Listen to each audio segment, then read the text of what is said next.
Audio book summaries के सिलसिले को एक बार फिर से आगे बढ़ाने का टाइम आ गया है और इस चेन में एक और नई ऑडियो बुक समरी ऐड हो रही है आज। दुनिया में अलग अलग तरह के लोग होते हैं। जैसे कई लोग बहुत गुस्सैल तो कुछ लोग स्वभाव से ठंडे होते हैं। ठीक उसी तरीके से कई लोग ऐसे भी हैं जो बहुत ज्यादा भावुक यानी कि सेंसिटिव होते हैं। तो ये एक जेनेटिक लक्षण है जिसकी स्टडी दुनिया भर के कई साइकोलॉजिस्ट ने की है और रिसर्च से पता चला है कि पूरी दुनिया की पॉपुलेशन के 20% लोग बहुत सेंसिटिव होते हैं। ये लक्षण 100 अलग अलग जानवरों की प्रजातियों जैसे कि बंदर, कुत्ते, हिरण, मछली और पक्षी में भी मौजूद है। तो यहाँ पर अगर इस लाइन को सुनकर आपको लगता है कि आप बहुत सेंसिटिव है तो आप पूरी तरीके से नॉर्मल है। ये लक्षण इसलिए डेवलप हुए हैं क्योंकि इस दुनिया में जीने के लिए एक इंसान को सावधान और तेज नजर वाला होने की जरूरत है। रिएक्ट करने से पहले गहराई से सोचने की और किसी भी खतरे के शुरुआती साइन का पता लगाने की जरूरत है। तो ये कैसे करना है, और अगर आपको भी लोग कहते हैं आप बहुत सेंटी है, बहुत ही भावुक है, तो डोंट वरी, आप तैयार हो जाइए इस ऑडियो बुक समरी को सुनने के लिए। तो आइए जानते हैं summary of highly sensitive person, जिसे लिखा है एलन एरॉन ने। और इस समरी की अगर हम बात करें तो ये समरी आपको बचपन के साथ जोड़ने में मदद करेगी। एक बच्चे के रूप में शायद आप शर्मीले, शांत और अलग थलग रहने वाले बच्चे रहे होंगे। शायद आपकी कुछ यादें ऐसी भी होगी जो बहुत ही बुरी थी और जिन्हें आप बिल्कुल भी याद नहीं करना चाहते। बड़े होने के बाद भी किसी ग्रुप में खुद को फिट करना आपको बहुत मुश्किल लगता होगा। आपने आउटगोइंग, एडवेंचरस होने की कोशिश भी की होगी। हो सकता है कि आप खुद से पूछते हो कि आप आसानी से क्यों थक जाते हैं। बहुत सारे काम होने से आप इतने परेशान क्यों हो जाते हैं। किसी दोस्त के साथ बहस या झगड़ा होने से आपको इतनी चिंता क्यों हो जाती है। तो इस समरी को जानने के बाद आपको ये सब कुछ समझ में आने लगेगा। आप खुद को पसंद करना सीख जाएंगे, आप खुद की वैल्यू करने लगेंगे। आप भावुक लोगों को एक अलग नजरिए से देखना सीखेंगे। आपके थकने का कारण ये है कि हम एक ऐसी दुनिया में रहते हैं जहाँ पर शर्मीले, सेंसिटिव या अकेले रहने वाले लोगों को ज्यादा पसंद नहीं किया जाता। लेकिन जब आप सेंसिटिविटी के बारे में ज्यादा जान लेंगे तो आप इसे एक कमी के बजाय एक बहुत ही अच्छी खूबी के रूप में देखना शुरू कर देंगे। हाँ, वैसे ये सच है कि हमारा नर्वस सिस्टम कुछ इस तरीके से बना हुआ है कि वो जरूरत से ज्यादा ही सोचता है। लेकिन इस एक क्वालिटी के कारण सेंसिटिव लोग दूसरों की फीलिंग्स को बेहतर समझ पाते हैं, चीजों के पॉजिटिव पहलू और उसकी अच्छाइयों को देख पाते हैं। इतना ही नहीं, ऐसे लोग छोटी से छोटी डिटेल पर भी ध्यान देते हैं। इस वजह से ये लोग कमाल के वेल प्लान्ड आइडियाज क्रिएट कर पाते हैं। तो आप इस दुनिया के उन चंद 20% लोगों में से हैं जो सबसे अलग और यूनिक है। इसलिए अब अकेले दुबकने की बजाय बाहर निकलकर अपनी सेंसिटिविटी को गले लगाने का टाइम आ गया है। आपके अंदर बहुत टैलेंट और क्रिएटिविटी भरी हुई है, उसे जगाने का टाइम आ गया है। तो आइए इस जर्नी को शुरू करते हैं और सबसे पहले सवाल का जवाब जानते हैं। Are you highly sensitive? तो इसका जवाब ये है कि इस बुक की ऑथर एलन एरॉन खुद भी एक बहुत सेंसिटिव इंसान है। उन्होंने इस लक्षण को स्टडी करने के लिए अपना पूरा करियर समर्पित कर दिया।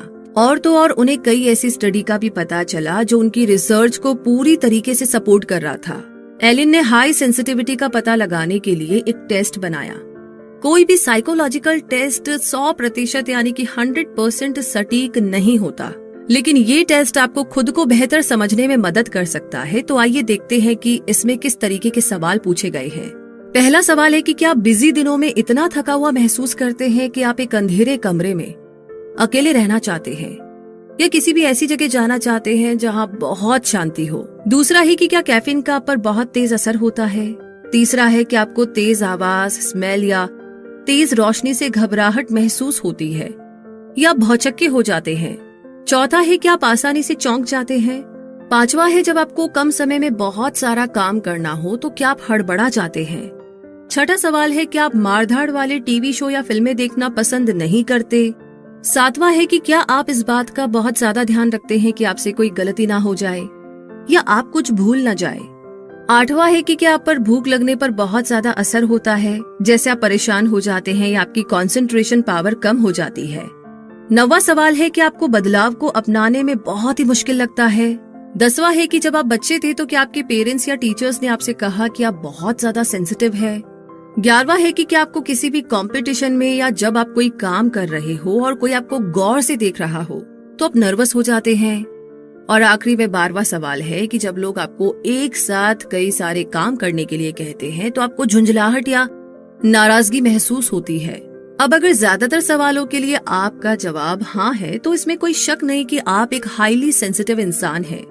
अगर आपका जवाब ना है तो भी हमारे साथ बने रहिए, क्योंकि हो सकता है कि आपके परिवार में या आपका कोई दोस्त ऐसा हो जो बहुत ज्यादा सेंसिटिव हो, तो आपको उसे बेहतर समझने में मदद मिलेगी।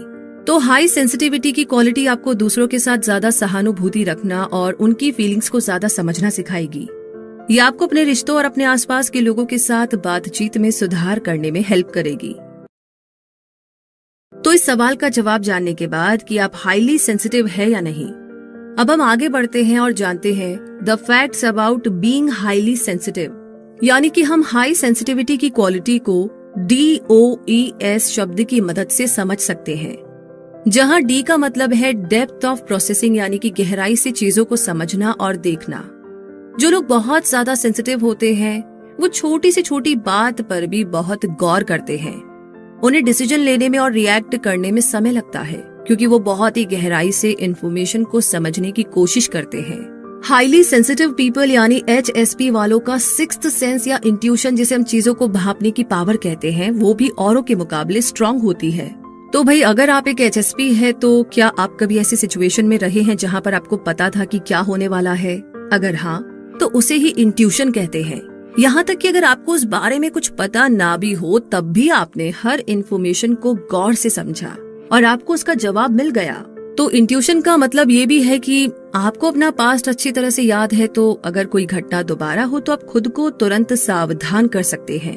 अब अगले अल्फाबेट की ओर बढ़ते हैं, जो है O, जिसका मतलब है ओवर स्टिमुलेशन।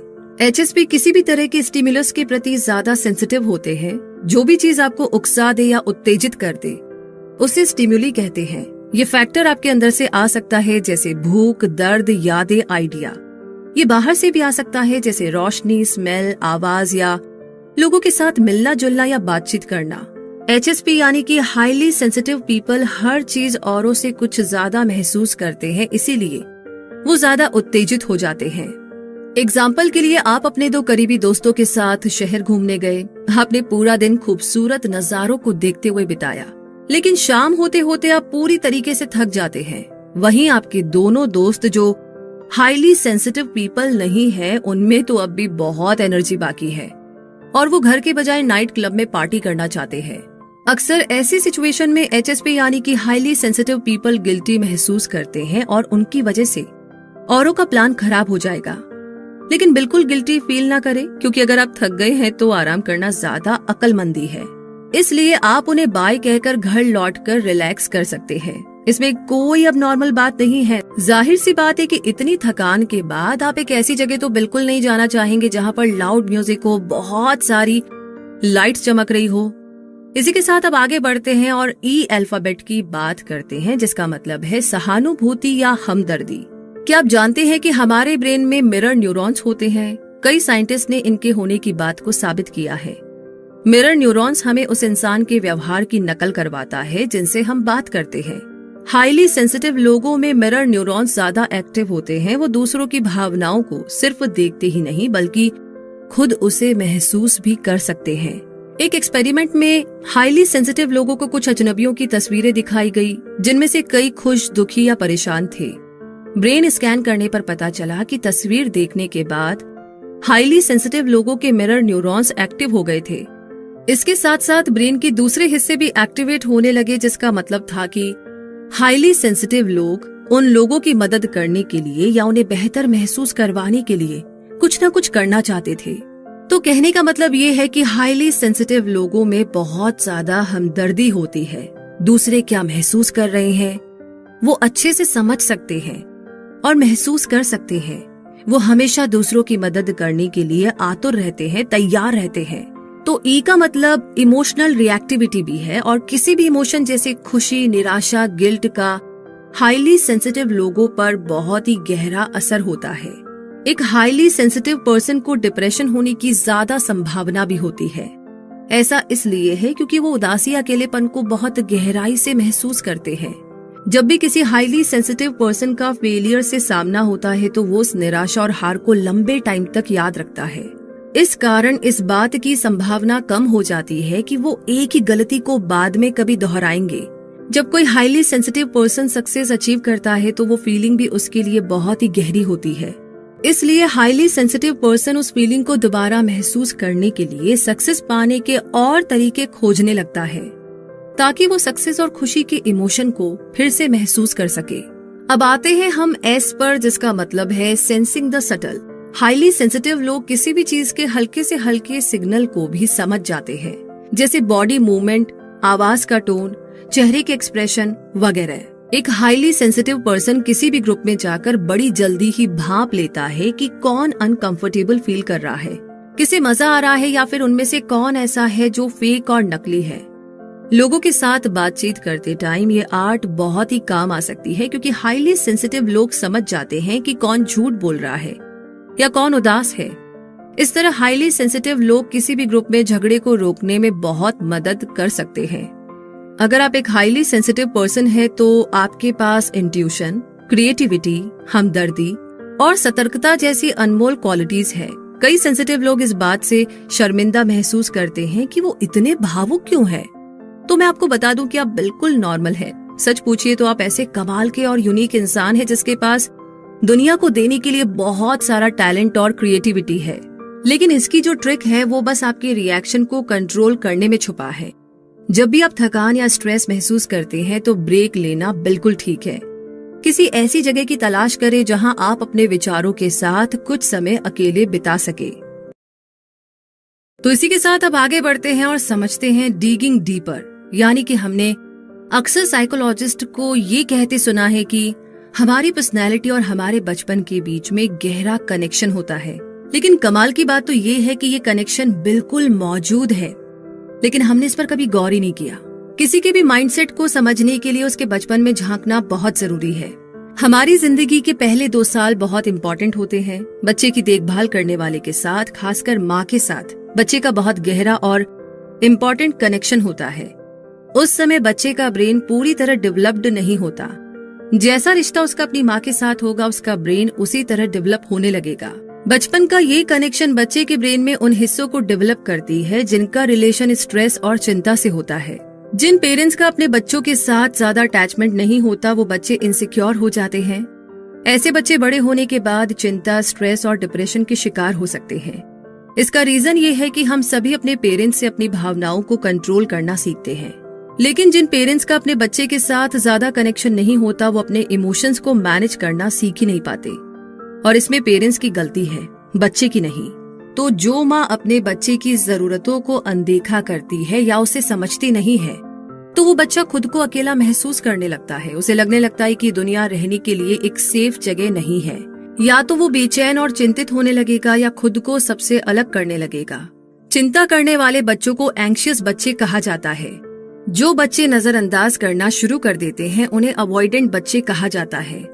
दोनों ही सिचुएशन में बच्चे के पेरेंट्स उसकी जरूरतों और भावनाओं जैसे कि भूख, डर, अकेलापन वगैरह को समझने, उसे शांत करने में और उसे पुचकारने में फेल हो गए।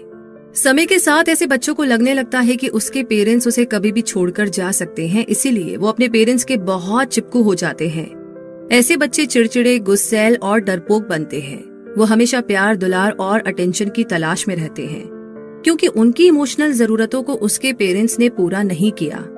इस वजह से वो खुलकर खेल नहीं पाते और ना ही उनका मन कहीं लगता है। ऐसे बच्चे यही सीखते हैं कि जब उन्हें जरूरत होगी तो उनके पेरेंट्स उनके लिए मौजूद नहीं होंगे। ऐसे बच्चे अपनी फीलिंग्स को एक्सप्रेस करना बंद कर देते हैं और बातों को दिल में दबाने लगते हैं। अक्सर ऐसे बच्चे बड़े होने पर बदमाश और सब पर धौंस जमाने वाले बच्चे बनते हैं। इन्हें अपने इमोशंस को मैनेज करना नहीं आता, क्योंकि उनके पेरेंट्स ने उन्हें कभी शांत करने की या आराम देने की कोशिश ही नहीं की। वो हमेशा उन्हें रोता बिलखता छोड़ दिया करते थे। ये बच्चे ऐसा जताते हैं जैसे उन्हें प्यार की जरूरत नहीं है, लेकिन अंदर ही अंदर वो बहुत ही अकेलापन और घबराहट महसूस करते हैं। अब एक और कैटेगरी होती है जिसे सिक्योरली अटैच्ड बच्चे कहा जाता है। इस तरह के रिश्ते में बच्चे और उसके पेरेंट्स में गहरा अटैचमेंट होता है। उनके पेरेंट्स हमेशा उनकी जरूरतों को समझने और उसे पूरा करने के लिए मौजूद होते हैं। ये बच्चे खुलकर अपनी इमोशंस को एक्सप्रेस करते हैं। इन्हें इस बात पर पूरा विश्वास होता है कि जरूरत पड़ने पर इनके पेरेंट्स इनकी मदद करने पक्के से आएंगे। ऐसे बच्चे ये सीखते हैं कि ये दुनिया रहने के लिए एक बहुत ही सेफ जगह है।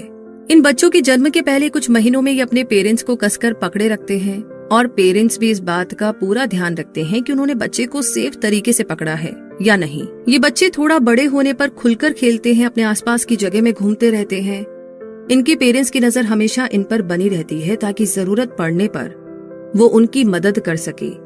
जब भी बच्चे को लगता है कि उसके आसपास कोई खतरा है तो उसके माँ बाप उसे बाहों में भर लेते हैं।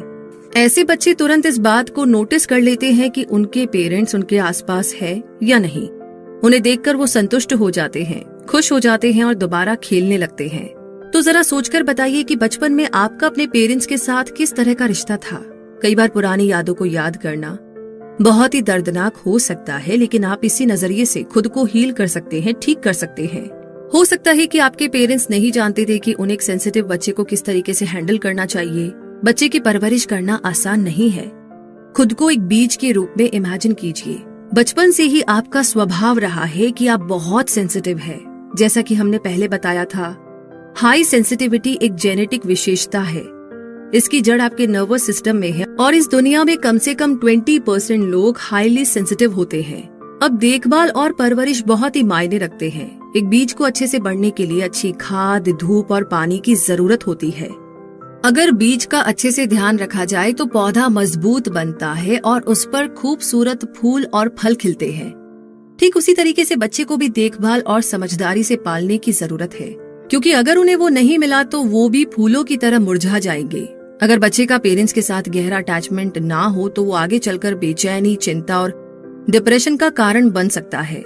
शायद आप नहीं जानते होंगे, लेकिन इसका आपकी फिजिकल हेल्थ पर भी गहरा असर पड़ता है। एक हाईली सेंसिटिव पर्सन जिसका बचपन खुशहाल नहीं था, वो या तो बीमार रहता है या उसे कई चीजों से एलर्जी हो सकती है। लेकिन जो हाईली सेंसिटिव पर्सन अपने पेरेंट्स से बहुत अटैच्ड होता है, वो खुलकर अपनी क्रिएटिविटी, हमदर्दी, उन सबको एक्सप्रेस कर पाता है।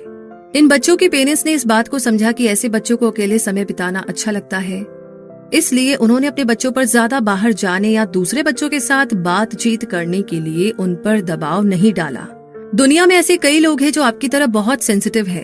आप बीता हुआ कल तो नहीं बदल सकते, लेकिन आप अपने आज और आने वाले कल को बेहतर जरूर बना सकते हैं। तनाव, दर्द, थकान ये आपकी बॉडी के सिग्नल है कि आपको थोड़ा ब्रेक लेने की और आराम करने की जरूरत है। खुद को रिचार्ज करने के बाद आप वापस अपने काम में लग सकते हैं। इसी के साथ आगे बढ़ते हैं और अब बात करते हैं क्लोज रिलेशनशिप्स की।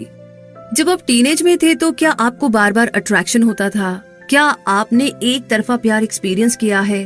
अगर हाँ, तो ये फैक्ट आपके होश उड़ा देगा। गहरा अट्रैक्शन, एक तरफा प्यार, ये सब हाईली सेंसिटिव लोगों में देखने को मिलता है। यानी कि पूरी दुनिया के 20% लोगों ने उस लव स्टोरी को एक्सपीरियंस किया है जो कभी आपने की थी। क्या ये कमाल की बात नहीं है कि अपनी दुनिया और ख्यालों में खोए रहने वाले आप अकेले नहीं थे? आप ऐसे अकेले इंसान नहीं हैं जो इस बात की उम्मीद लगाए बैठे हैं कि आप जिसे पसंद करते हैं वो भी आपको पसंद करे और आपकी दुनिया को कंप्लीट करे। हाईली सेंसिटिव लोग बहुत ही गहराई से प्यार करते हैं और अपने ही ख्यालों में खोए रहते हैं।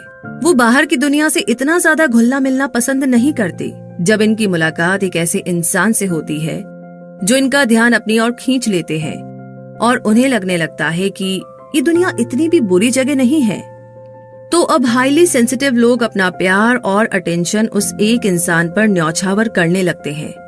इसका रिजल्ट ये होता है कि उनका पार्टनर इतने ज्यादा प्यार और अटैचमेंट से घुटन या बंधा हुआ महसूस करने लगता है और अक्सर इसी वजह से कई बार उनका ब्रेकअप भी हो जाता है। इन सब से खुद को बचाने के लिए आपको थोड़ा बाहर निकलने की जरूरत है। आपको अपने ख्वाबों की दुनिया से बाहर आना होगा। अगर आप ज्यादा लोगों से मिलेंगे, नई चीज एक्सपीरियंस करेंगे, तो आप उस इकलौते इंसान की बजाय कई लोगों के साथ जुड़ने लगेंगे। कोई इंसान आपको खुश या दुखी नहीं कर सकता। आपका रिएक्शन उसे ये पावर देता है। आपको खुद के साथ भी खुश रहना सीखना होगा, तभी आप सच्ची खुशी को महसूस कर पाएंगे। इस बुक की ऑथर एलन का कई हाईली सेंसिटिव लोगों से सामना हुआ। उन्होंने नोटिस किया कि ज्यादातर हाईली सेंसिटिव लोगों ने एक ही बार प्यार या शादी की थी या अपने परिवार और करीबी दोस्तों के साथ अकेले ही जिंदगी को एंजॉय कर रहे थे। आपको खुद पर डाउट करने की जरूरत नहीं है और ये सोचने की जरूरत भी नहीं है कि आपको दूसरों की तरह बनना होगा। क्योंकि अगर दूसरों में खूबियां हैं तो आप भी किसी से कम नहीं हैं। आप वो चीजें कर सकते हैं जो नॉन हाईली सेंसिटिव लोग नहीं कर सकते, जैसे आप गहराई से सोच सकते हैं, महसूस कर सकते हैं, नेचर में, आर्ट में, किताबों में और खासकर लोगों में अच्छाई को देख सकते हैं। क्या ये खासियत खुद पर गर्व करने या सेलिब्रेट करने के लिए काफी नहीं है?